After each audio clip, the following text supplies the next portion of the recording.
Dr. Starr, let's start by answering that question. What is microplastics? What are we talking about?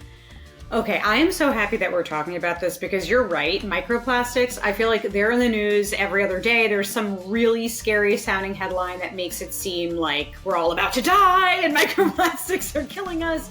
I think as with most things, there are seeds of truth, but a lot of things blown out of proportion. So really happy that we get to dig into it. But like, how are we exposed to these things? Yes, absolutely. How does that happen?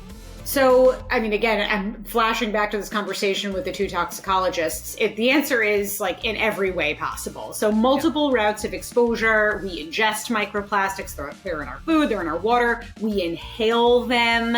And we also come into contact with them with our skin. So food and water are definitely the major sources.